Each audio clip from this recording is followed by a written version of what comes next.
मनुष्य जीवन के उद्देश्य का सत्संग में आने से ज्ञान होता है।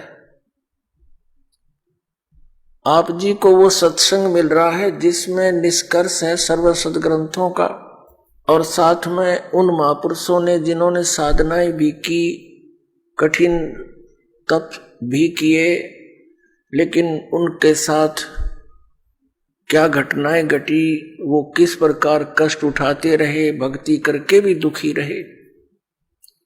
और साथ में फिर ये भी आपको बताया जाता है कि कौन सी साधना से आपके ये कष्ट मिट सकते। केवल ये नहीं कि हम किसी के ऊपर घटी हुई उन घटनाओं को ही या उनके दुखों को या उनकी गलत साधनाओं को ही दिखाते हैं, या उनका कोई छवि धूमिल नहीं करना चाहते। हम उस यथार्थ ज्ञान पर जमी हुई धूल को हटाना चाहते हैं, जो युगों से जमी हुई है। किसी भी धर्म के किसी भी सद्ग्रंथ को आप उठाकर देखिए, वो कुछ वर्णन कर रहे हैं और उन के पढ़ने वाले उस धर्म के धर्मगुरु वो अन्य ही व्याख्या कर रहे हैं। शास्त्रों के विपरीत ज्ञान हमारे अंदर फीड कर रहे हैं। पुण्यात्मा, कहने का भाव यह है कि जैसे आप जैन धर्म के इतिहास से परिचित हुए कि वो महापुरुष परमात्मा पाने का कितना प्रयत्न करते रहे और उनको क्या मिला, यही 84 लाख के धक्के। पुण्यात्माओं, अब आप जी के रूबरू पवित्र हिंदू धर्म के धर्म गुरुओं के द्वारा दिया गया अध्यात्म ज्ञान और साथ में हमारे सद्ग्रंथों में लिखे वो सत्य प्रमाण, ये आपको दिखाएंगे। पुण्यात्माओं, पवित्र हिंदू धर्म के पवित्र सद्ग्रंथ कौन कौन से हैं? पवित्र चारों वेद, पवित्र श्रीमद् भगवत गीता, ये गॉड गिवन ज्ञान है, ये दोनों सद्ग्रंथ। बाकी शेष जो अन्य सद्ग्रंथ हैं, अन्य शास्त्र हैं, पवित्र 18 पुराण या कोई उपनिषद, ये किसी ऋषि विशेष का अपना अनुभव है। और इन पुराणों में यदि कोई वेद अनुकूल ज्ञान है तो वो वेदों का है, वो उसका उस ऋषि का नहीं है।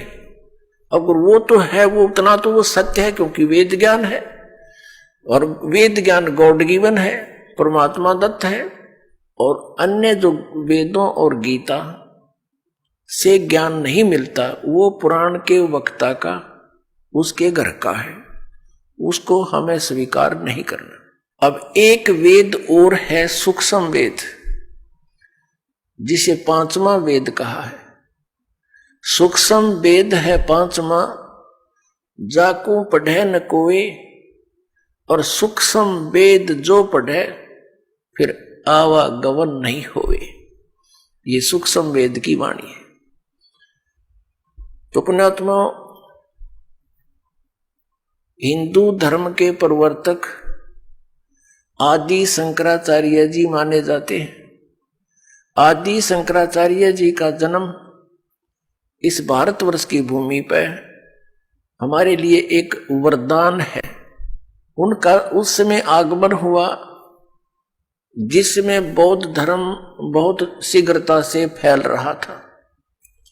महात्मा बुद्ध कौन थे? जैसे आप जी को कई बार सुनाया है, दिखाया भी है, महावीर जैन जी का इतिहास, यानी जैन धर्म का इतिहास।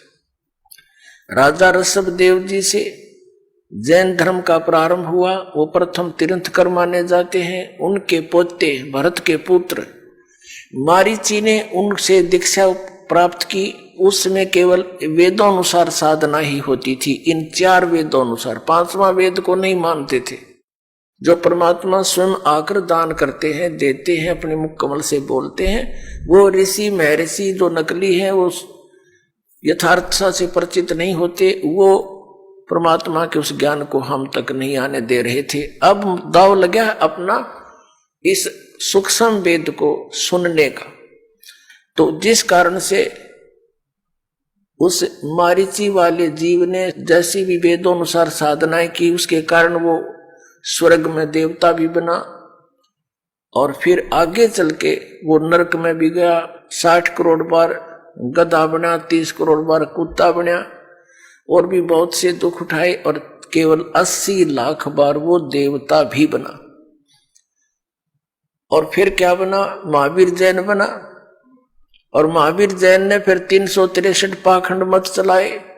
वर्तमान का जो पूरा जैन समाज है, महावीर जैन जी द्वारा चलाएगी बकवाद साधनाओं को कर रहा है, उनकी के दुर्गति होगी। दास ये आगाह करना चाहता है कि आप इन साधनाओं को त्यागो और आप शिक्षित हो, अपने धर्म ग्रंथों को पुनः देख लो।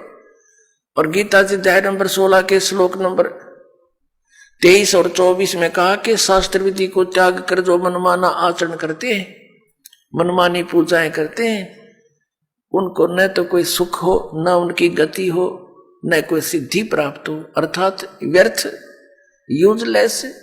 फिर किस लिए डले ढो हो? ना ज्ञान था तब तक तो चलो हम भटक रहे थे।